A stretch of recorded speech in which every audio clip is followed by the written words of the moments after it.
the City podcast. And ladies and gentlemen, welcome back to another edition of Keys to the City. I'm your host, Trevor Keys, alongside the big brother, Ted Keys. You can check us out for live shows at Twitch, YouTube, and Facebook. And for streaming services, Spotify, iTunes, Amazon, and Google. Honestly, bro, just tell them all social media platforms. Save your breath. If they don't know, they don't know, bro. I ain't playing that game no more. Look up Keys to the City. Just type it in on Google. If you can't find us, some people might spell it T-O because when you think of the word spell two. Well, don't worry. We got family members who can't even spell our last name right. They Keys. No, Yeah, we're not. That we're is not true. car keys, We're not car keys, ladies and gentlemen. We are Keyes. So family members, if you're watching too, get our names right, please. Did you see your snaps today? Yeah, those pictures. Wow, I need this. I need those. Those are old photos. It's the anniversary. That's when my hairline. Look at. Did you see my hairline? That's when no, I didn't. The Julius Caesar look. I had the hair. The hairline was just not. Dude, that was 07. Yikes. That was just not on point. That hairline. That was 15 years ago, bro. 16 years ago, Ted. Get it right. Get it right. Get it straight. Get it right. So you were speaking of long droughts. Well, I guess it's another year. We always talk about the Dallas Cowboys. Well, the San Francisco 49ers are going to have to wait one more year in trying to pursue a Super Bowl title. Since '94, for all those for people that are wanted to know. But yes, conference championship, and it looks like this continued postseason, kind of letdown, kind of postseason, continued into Sunday as we had two games, four of the best teams playing. But did we really get to see the four best teams at full strength playing for a chance at Glendale, Arizona?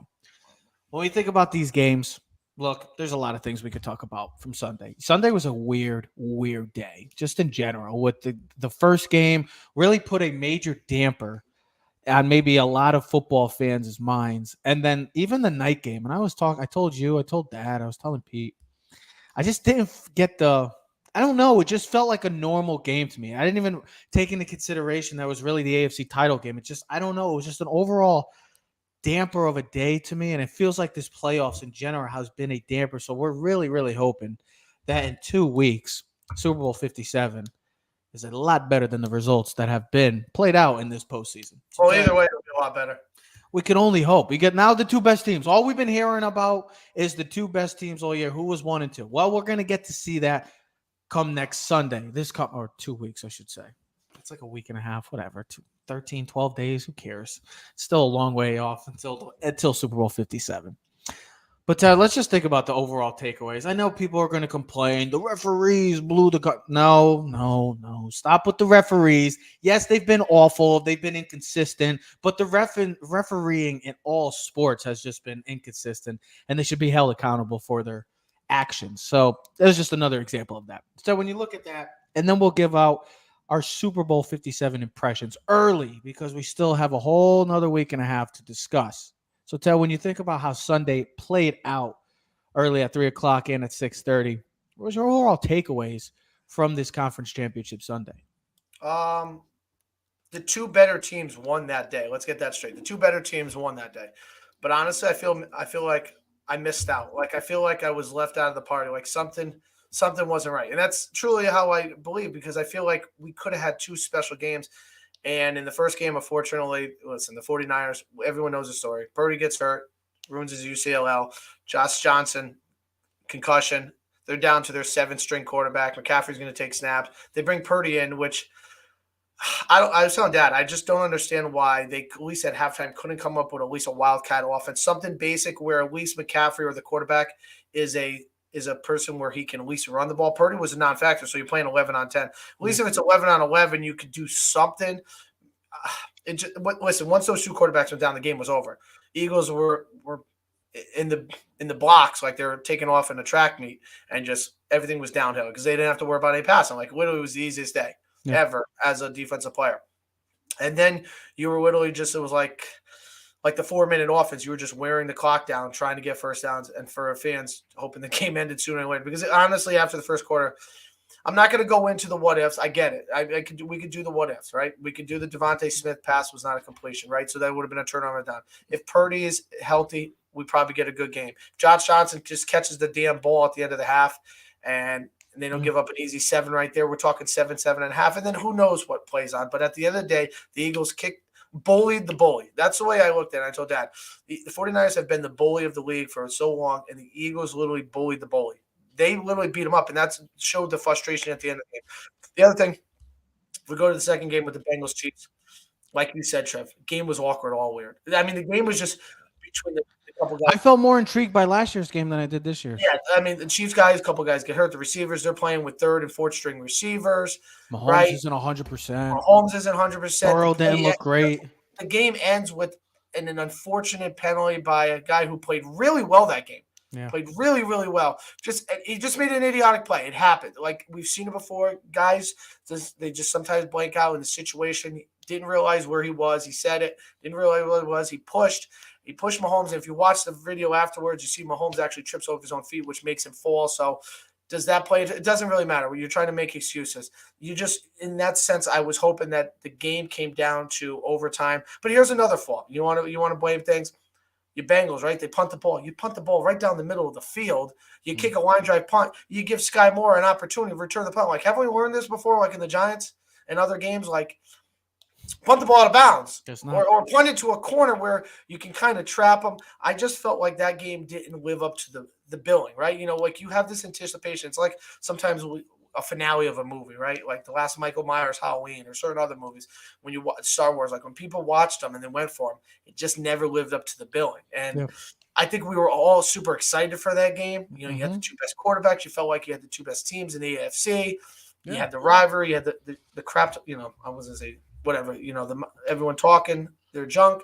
And unfortunately, the game never lived up to the billing. But here's the thing. The Chiefs were the better team. That defensive line wrecked house all game. Chris Jones was the best player in that game. And then Mahomes proved to us, if he didn't prove to you before, that he is still the best quarterback in this league, and and he's the best overall player in the league. His statistics, when you go back and look at them, considering he played with a high ankle sprain, considering that his 2 or 3 top receivers were out for the game, considering they could not run the ball against the Bengals, still he was that dominant to lead them to 326 yards. Say that again? Still had 326 yards. That's the thing that, like, you just think about both of these games. Like, yeah, what happened in the first game, you're probably never going to see it again, maybe. I mean, realistically, to be just to start off, to be down your third string quarterback in general is, for most teams, you're not usually put in the predicament that usually the 49ers have been in, and to be where they were 60 minutes away from possibly playing for a Super Bowl, and to really see that just the first drive of the game too. Eagles go down, they score, and then Purdy, I know they're at midfield, and then that whole thing happens. It was literally just like that. So when you really think of these games, the 49ers played a half without a quarterback. They literally just ran the ball, and I'm good for the Eagles because they went after a wounded animal. And they hunted and they took him down, and good for them. And that's what a great team's supposed to do. Pedal to the metal. Doesn't matter what happens. They still got after him. They still got after Purdy. And Hassan Reddick has earned himself possibly a massive contract because he has been excelling. I mean, he's been unbelievable this entire season. I think it was a 1 or 2 year deal. It wasn't a big deal. I have to look back. I know his contract, but it wasn't a big deal. It wasn't long term. It was a friendly, team friendly deal. And he came into this postseason with 16.5. Now he has 19.5. So this man has been literally taking over games, and he took over on Sunday. And the key part about that, they had 3 turnovers and the Eagles had nothing. It wasn't pretty on both teams. Like, I get it. Jalen Hurts has been phenomenal this entire season, but he didn't look good throwing the ball. And I get it. He's not 100%. The shoulder, he's still playing, but he didn't look good throwing the ball. They ran the ball efficiently. And that was really the telling story, that the ground and pound game of the Eagles offense that we already know is at best possibly top 2 in the league, maybe the best in the league, in running the football and controlling the time of possession and winning inside the trenches. And that's what they did again.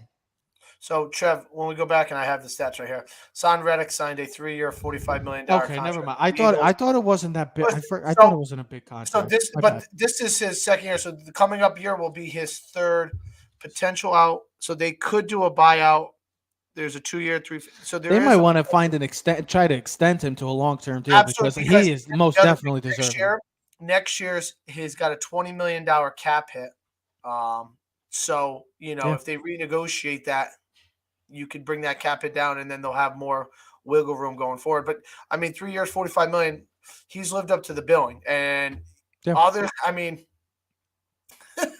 Yeah, he has 16 and a half in the regular this is the season. guy Now at a 19 and Temple a half. that they had some high hopes when he was drafted. I believe what was it, Arizona, 17th overall to the Cardinals. 13th, Yeah. 13th overall. Then Oh, he went to 13th. then he went to Carolina, and then now for the Eagles, and he's really come into his own.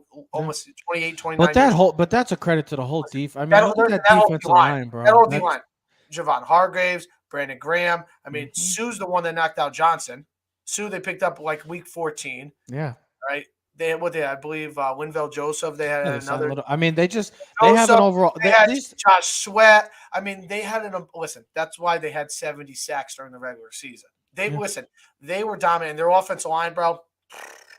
Yeah. It's Lane Johnson. Like hello. Like even Micah Parsons said. People I don't think you understand and fathom what he's doing, considering he's got a groin injury and dealing with what he's doing. Playing literally has shut out whoever he's faced. He hasn't given up a sack in 2 seasons. Hello, 2 seasons. Remember where he played though? Oklahoma. There we go, first round pick. Yeah, but I mean, he was the 4th pick. It was actually it was a bit of a surprise. But he was the 4th pick in the draft, 4th or 5th pick or something. Or no, was it the 10th? I think it was 4th, 5th, or 10th. Look that up when he was drafted. It's one of those numbers. I know. I'll play those numbers. I know it's one of those numbers. I'm telling you, he was drafted one of those numbers. Don't tell me I'm right, because I am right. But like I just said, like just thinking of those games coming into, I remember just getting pregame hyped for it because I was like, I can't wait for this game. I can't wait to see the 49ers and Eagles duke it out for a chance at an NFC title game. And to see how that game played out, it's very, very unfortunate for the 49ers. The 49ers are going to have to go figure, 4th, like I thought. That's what I said I was. It was the first prediction. You know what? He was the 3rd offensive tackle in that draft class in 2013. Yeah, Eric Fisher and Luke Jokel went. Is that Good job, my man. Good job. Both guys. And look at them. Jokel's gone, and Eric Fisher's a free agent. So, yeah, good for the Eagles on drafting right. Howard Roseman and company. Always doing right, I guess. Yeah, that was the Chiefs took Eric Fisher. Yeah, number 1. Jax took him. Jokel went to Jacksonville. Both missed. It makes sense. And I think the 3rd pick was like Tyson Jackson, the Chiefs. I mean, Tyson Jackson. I think Tyson Jackson was the 3rd pick. That's how you know. That's how you know I know that have a good sports memory because I can remember. Well, that's what happens when you look at these draft classes and we talk about. I can remember crap like that, but to get into like just thinking about these games and it's like really unfortunate because like you said, Deion Jordan was Deion Jordan. That's an all-time bust too, and they traded up. They traded up to draft him, so that was an all-time bust. I mean, you think about that. Listen to the first 10 picks. This is gonna be one of the worst draft classes. Eric Fisher 1, Luke Jokel 2, bust. DeAndre Jordan or Deion, whatever, it doesn't matter. Bust. Deion Jordan bust. We know Wayne Johnson went 4, so he's a Hall of Famer. Yeah. Ike Ansah bust. He was all right, but never lived up to the billing. Bakarius Mingo never lived up to the billing. Oh my God, he was a bust. Cleveland. Jonathan Cooper, guard from North, didn't work out. Tavon Austin never lived up to the billing. Never lived up to. Yep. Dean Milliner for the Jets. Oh my God, the Jets. Yep. Number 10, Chance Warmick, guard from Alabama. Oh, that was Titans. That was another bust. Yep. Titans, and then DJ Fluker bust. DJ Hayden after that. Bust. Jets. Sheldon Richardson was good. Was all right. But when you think about that, pick. I mean, listen, that's the class that had EJ Manuel. Yeah, that was 16. He was the first quarterback. Yeah. Mm-hmm. Jarvis Jones, huge bust. All right, I'm not talking about Pat. Let's get over to. So we think about how that honestly is one of the worst. I'm looking at the first class. That's honestly one of the worst picks. I mean, honestly, the only good players in that draft class: Travis Frederick, the center, who went 31. He was a 31 first pick. Cordell Patterson, 29. Yep. 27, DeAndre Hopkins. And Lane Johnson. That's it. 4 out of 32 and Kyle Long went 20. No one else in that draft class. So 5 picks out of 5 out of 32. Yeah. I tell you one thing. When you look at the draft classes, I know we're going to start doing that. And we're going to probably put out a mock draft probably at the end of the week, at least to get it because you got the Senior Bowl, you got some stuff. We'll do that. That'll be a good starting point before with the Super Bowl 2 weeks away. But I feel like now when you look at the draft classes, we have a better sense of who really is better fit for the first round. You still get your overall bust, but I feel like we've looked at the last 4 or 5 draft classes, I feel like we've got a better take on. I'd say half the draft class, if not more, usually do pretty well. Doesn't mean they're all stars, but Seems they like end the up. past couple drafts, the drafts have been. I mean, there's been a lot of great young talent that's come out of those drafts. You get the quarterbacks, you got the defensive studs, you get some great receivers. I mean, Oh, it's I mean, been. the receivers the last 5 years have been. I mean, the future's shaping up nicely for the NFL. And what else is new? The NFL is going to do great things because, well, it's the NFL. They continue to get in the money and get great talent, and it's just happening in the draft. And good. I mean, these two teams. We'll talk about it. You look at the path that these two teams, these franchises, have gotten to this point. It all the way starts. I sent you that thing. It starts all the way back in You have it. 2013. Yeah. But we'll talk about it because there's going to be a But lot no, more. but that plays a major factor why these teams are successful. And here's the other thing: you think about the Chiefs in that game. You said some of the takeaways. The Chiefs had 2 of their key players, Willie Gay and Ward, the cornerback. So Kadarius they Toney was played with. out. Juju Smith and Hardman were out But too. what I'm saying is, you had rookies like Sky Moore, Trent McDuffie, guys that were big Stepping up. participants on that defense for the Chiefs. Were key. Now for the Eagles, listen, there really wasn't. There's not really many rookies on that. There's no. I mean, that's a veteran laden dominant team. I mean, their offensive line has all been there multiple years. Dallas Goedert. I mean, the youngest guys like Jalen Hurts or Devontae Smith. The Everyone most else. recent offensive lineman is probably Landon Dickerson or Jordan Mailata, who's they haven't been really on the team for long, but those guys have Devontae already Smith. have You made look a at- you huge look at that. impact. That's got to be one of the most stacked teams I've seen in the Well, last couple. I guess the Super Bowl's been made No, because they're I'm just just saying. I'm stacked. just And saying. I know I'm kidding around. I will. Speaking of that, Listen, I'll tell you this though. Jalen Hurts better be healthy because if he plays anything like he did against Sunday against the 49ers, Chiefs are winning the game. He's got to because well, he was not good at all. let's get into it. We're not making predictions. We're not making predictions because we're still about 12 days away from Super Bowl 57. We're giving just impressions, our early 50, as everybody else is doing, our Super Bowl 57 impressions. When you think of this game, a lot of great storylines. You get the brothers. I mean, there's no better brother combo other than the Keys brothers and the Kelsey brothers because they start with KE. Did you even notice that? Everything else is different. It's just there's So no. if we were ranking brothers. Oh, me and you are number one. Hold on. This is off the top. Here's your top 3 that came to my head already. Gronk, Bosa, You got the Bosa brothers. Watts. You got the Watt brothers. Mm-hmm. You got the Kelsey brothers. That's it. You said And 3. There's probably another brothers I know. Yeah, the Keys brothers. Ain't nobody better than Keys brothers, other than Kelsey brothers. But as Travis Kelsey said, oh, did you even know his initials? Travis Kelsey, TK. You know Jason Kelsey's JK. See, I'm telling you, you got T Keys, you got John Keys. What did everybody hear that? It's like Cosmo Kramer. It's like the breaking news. Cosmo? His name is Cosmo. Oh, his name was CK. Wow, amazing! A lot of K's, a lot of K's involved. But yes, you get the brothers playing against one another. So Mama Kelsey, Papa Kelsey, somebody's going to be happy no matter what because somebody's winning a title and somebody's losing. So the Kelsey house is good, all good. You're gonna have 2 Hall of Famers. I mean, come on. Then you get Andy Reid against it. Then you get Andy Reid against his former team. Then you're gonna have the 2 MVP favorites duking it out, battling out for a Super Bowl title. I mean, what else can you ask for in this game? You get the 2 top teams. If you looked at the power rankings, most of the year, with the exception of maybe Cincinnati or Buffalo, these were always the top 2 teams coming into postseason and for majority of the year. Now we're going to get a chance at the 2 1 seeds battling it out. And my honest take, my first take when I was watching Sunday's games, I told this to you, I told this to Dad, and I told this to Pete. I was like, I sat there and I'm like, I didn't really feel confident that either one. No taking away from Andy Reid and Patrick Mahomes and that trio, I should say, of Travis Kelsey too. Maybe they're the new Patriots of Brady, Gronk, and Belichick when you think about it. But when I really looked at that game, I was like, I don't see how either one of the AFC teams can beat. Well, that the Eagles won, I didn't see either one of those teams doing it because Cincinnati had the problems in the offensive line, the injuries, and you already saw he got sacked 5 times against that Chiefs defense. Now the Chiefs ranked 2nd in sacks this year, 55 sacks. But when you look at that Philly defense, They're ferocious. They are fast, and they get after you in a heartbeat. And you went against one of the better offensive lines in all of the NFL. Now, I know the Chiefs have a great offensive line too. So to me, that's the big thing. But if Mahomes isn't healthy, 100% healthy, if Kelsey's dealing with injuries, if they don't get back Juju, if they don't get back Tony, they don't get back these players that have been huge, impactful players for this team, I don't really see how this Eagles team loses. But that's my first initial takeaway from watching Sunday's game and right now is that I don't know. I mean, I know Patrick Mahomes is greatness. You can never count him out. It's like the Brady factor. I get it. But that Eagles team, man, they don't really have a weakness. And Ted, you said it best too. Jalen Hurts, you're going to have to throw for more than 121 yards. He was sloppy.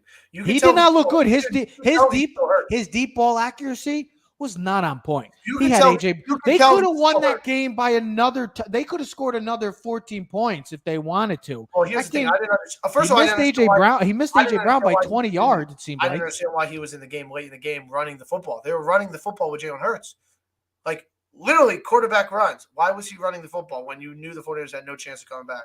Yeah. He was banged up. So listen, I don't think he's not going to be 100% by game, but he better be healthier or be much better, because if he plays like this in the Super Bowl, they will not win. He's going to have to make some plays with his arm. I get it. They're going to run the football. It's going to be impossible. How are the Chiefs? That's the thing. How are the Chiefs? Because Chris Jones is awesome. He's just a great football player. He's going to have to be like Aaron Donald. But how do the Chiefs stop that running attack? Because the 49ers didn't have no answer. Yeah. I mean, when you look at the 49ers defense, all we talked about this year is that's the best defense in football. They got pushed around. They did. That defensive line got pushed around. They did have stops at times. They played them well.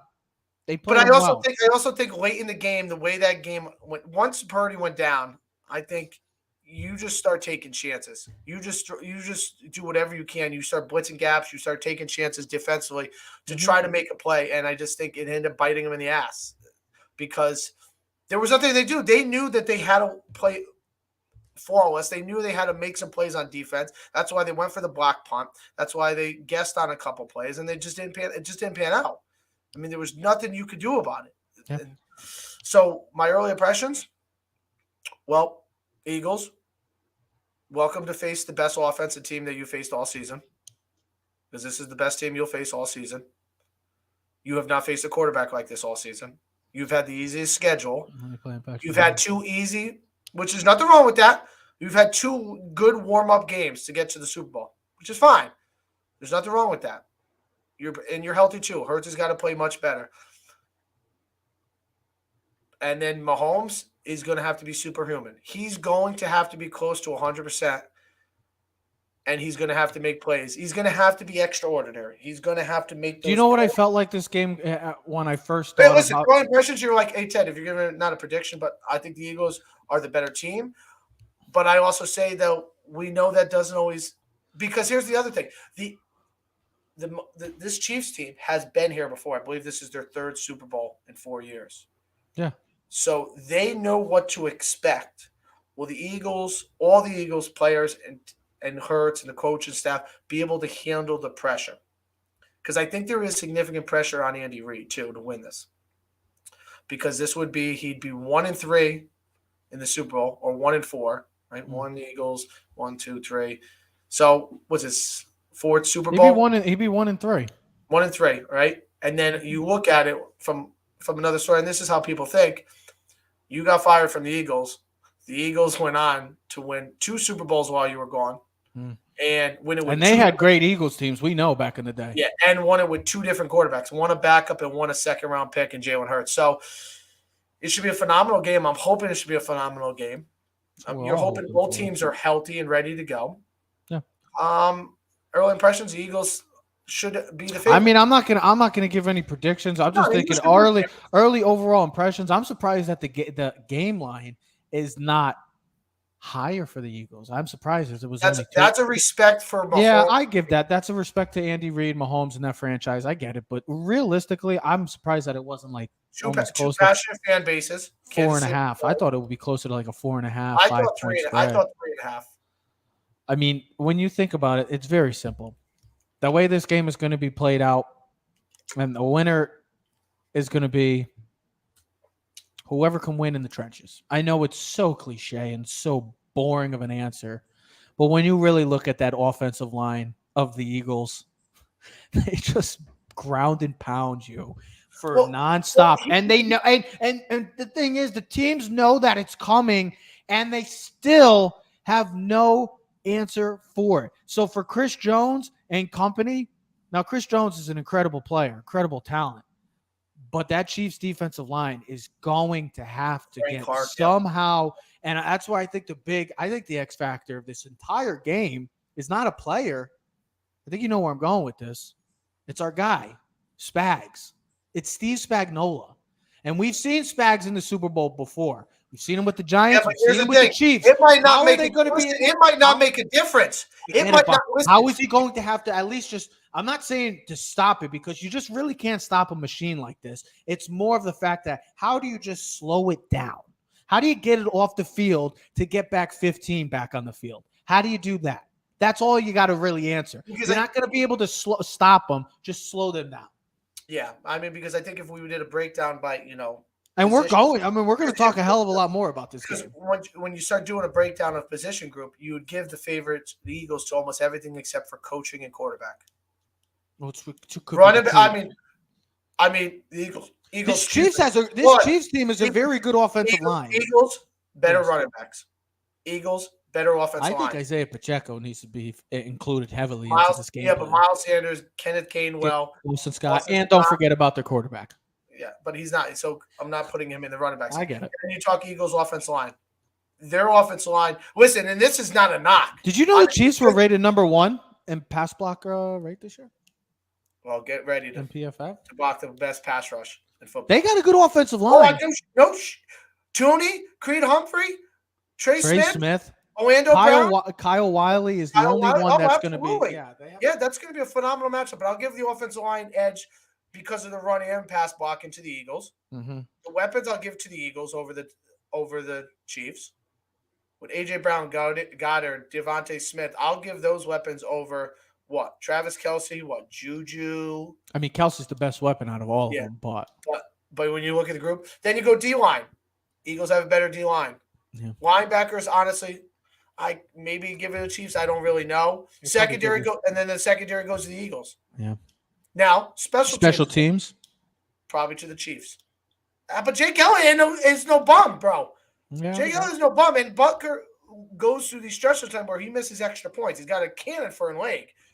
But you give the coach and the quarterback edge to the Chiefs. Listen, the intangibles, maybe the Chiefs because they've been there. Either way, it should be a great, phenomenal Super Bowl. I think we got the two best teams. And it's in a dome. So there's not going to be no weather. It's going to be perfect. It's going to be the last time we actually saw a Super Bowl in Arizona. There was a guy named Russell Wilson. That was the last time. Yeah. There was a guy named Russell Wilson that decided to throw the ball at the 1-yard line instead of giving it to beast mode. Well, that's not his fault. So if we've seen the past 2 Super Bowls in Arizona, maybe it's shaping up to be a classic because the past 2 were all-time classics. Patriots, Seahawks, Giants, Patriots. Maybe it could be a finale to end on a high note. But there's so many questions. There's so many X factors, so many storylines going into this game. I mean, it's great to see that you get to see the 2 number 1 seeds. But I don't know if I get this vibe that it could be like Tampa, Kansas City all over again. No. I don't know. Now I know Kansas City's offensive line is a hell of a lot better than what it was at that game. Different ball game, bro. It's gonna be a different ball game. I hope so because this Eagles team, big question marks. In Well, the sense of we thought the 49ers defense was unbelievable, and the Chiefs put up like 40 points on them. Remember that in San Francisco. Sorry, if the Eagles are, but the Eagles' strength is running the football. When running the football means you keep the quarterback and the offense off the field. Yeah, but who's the best quarterback the Eagles have faced all year? Dak? I don't know. No one. I really haven't. I mean, hey, I get it. Everybody said the Phillies are a good team. Of course they are. Look, you play who's on your schedule, and you can only do it. And guess what? They've dominated nearly all of their opponents. So good for them. There's nothing wrong with that. I'm not knocking them. But when you play, but you are right, Ted. You are playing against the best in the game. You are playing Tom Brady. You're playing LeBron James. You're playing Patrick Mahomes. You are playing the best in the game. The guy that's been there 3 times has just does everything. It seems like anything we've ever seen, unlike anybody we've ever seen play the position. And then you get to go against the Hall of Famer Andy Reid. Yeah. Okay, so the best quarterback they played was Aaron Rodgers, and they won 40-33. Yeah, and Aaron Rodgers had some success in that game. The Lions was a tight game, first game of the season, 38-35. No, but think about it. Aaron Rodgers, I know that time they were 4. They ended up becoming 4. They were 4-8. But Aaron Rodgers got some movement, was able to move the ball on this team. They like to run the football. The Chiefs have to run the football in this game. They cannot be pass heavy too. I get it that when you have Patrick Mahomes, you can do anything you want, but you are going to have to establish some sort of running game and to try to balance that passing attack. So you're going to have to get involved, Isaiah Pacheco, number 10. No, not Tyreek Hill, Isaiah Pacheco. Because when that man gets the ball, that's an animal running the ball. That's a man on a mission, and he'll come punch you in the mouth. Get him the ball because he is a playmaker for that team. Got to get him involved. We'll see what happens. A lot of injuries. Hopefully that these two teams are both as healthy as they're going to be come Sunday. Patrick Mahomes, Jalen Hurts, both dealing with serious injuries. We'll see if they're both 100%. See if Kadarius Toney, Juju Smith-Schuster, Mecole Hardman, Lane Johnson, just guys that have been dealing with injuries. Hopefully all these guys are healthy. I don't see anybody missing this game. It's Super Bowl 57. Most players will never get the opportunity again to play in it. It sucks that football's coming to an end. It's fine. It's literally down to the final game. Should be fun. We're all going to be together, bro. We're all going to be together. It's like we never missed a beat. Nope. But there's a lot to talk about. LeBron James is only 117 or 114 points 17. away from breaking the all-time scoring record. We had a huge debate about that. Plays the Knicks tonight. Oh, he has great success against them. I think he's going to break it by next week. So you can have a week of Super Bowl coverage and LeBron James becoming the all-time leading scorer. Nick and why Wright's, Trev still Nick Wright's and still why Nick Wright's fantasy. Well, Trev is still siding with Jordan, as are many people in the world. Can't go against the GOAT. He ain't my GOAT. Well, we could say all about he ain't my president. He ain't this or that. He ain't my GOAT. So I'm standing on that. I stand that. Sorry, bro. I know you're a LeBron guy, but no, I'm not a LeBron guy. Yes, you are, dude. You are such a LeBron guy. I've always been a Jordan guy. Go look at what jerseys. Go look at what do you want? Yeah, Jordan jerseys. Don't LeBron jerseys. You love LeBron. You love LeBron more than Kobe too. Damn shit. No, I don't love him more. I just think he's a better player. No, he's not. We'll get into this another time. Yes, definitely. We'll get into this next week if he breaks the record. We could just start talking about it this week if we wanted to, because he is going to break the record. I mean, it's only inevitable. Shatter the record. This is going to be the Tom Brady effect. Oh, congratulations! Two guys that are hated on the most in 2020. Too bad Tom Brady has 7 rings and has a reason to be called to go, and not 4 rings and has lost 6 of them. They're the 2 best players ever. No, they're not. Brady is the greatest quarterback. LT's the greatest football player. LeBron's the best basketball player ever. No, Jordan is. When he has 45,000 points, when he's like top scorer. I don't care. And he's only going to have 4 rings? I don't care. He might win another one. Get the hell out of here. He ain't winning enough. He's playing for 3 more years. Even you or no, it's not even true. He's playing for 3 more years. He's averaging 40 points a game, bro, at 38. What's to say? I'm not saying he's – I get it. He's incredible. Brady just broke the passing attempts and completions again in the season. He broke his own record. LeBron's only waiting for his son. That's the reason why he's going to play a few more years. Win it next year. Brady's going to the 49ers, and Where's LeBron going? LeBron's going to stay in the Lakers? He's staying with the Lakers. They're going to make a big move. Okay. Go trade Anthony Davis. Go trade Anthony Davis. There's a reason. I think we're going to have to start talking. We're going to start talking some NBA because the NBA is starting to heat up. We're getting close to the All-Star game. So, you see what the All-Star – do you see how they're doing the All-Star teams? Yeah, excited for that. I think it's cool for that. That's so cool. We're going to have to do our draft again. We're going to have to do our annual NBA draft that everybody loves, always picking Ted's team over mine. Well, because you always get the first pick. Yeah, you always get the first pick. So you're going to have Team LeBron. I'm like LeBron, undefeated in the All-Star. So I'll either get Giannis or LeBron. I guess I have a shot this year, right?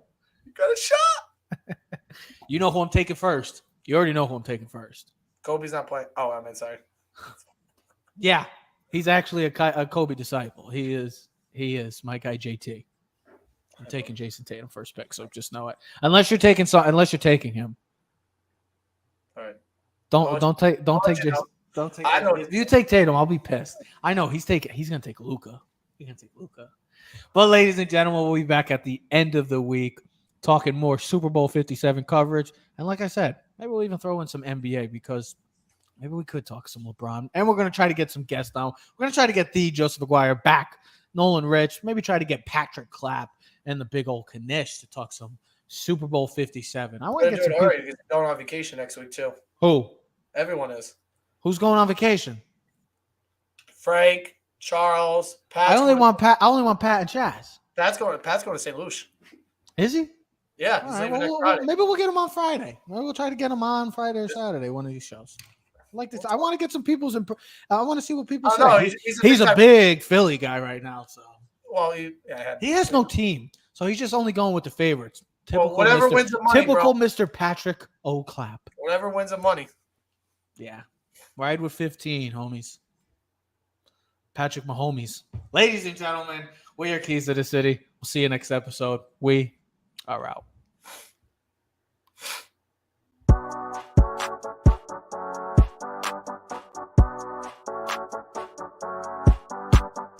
You are now in tune to the Keys to the City podcast.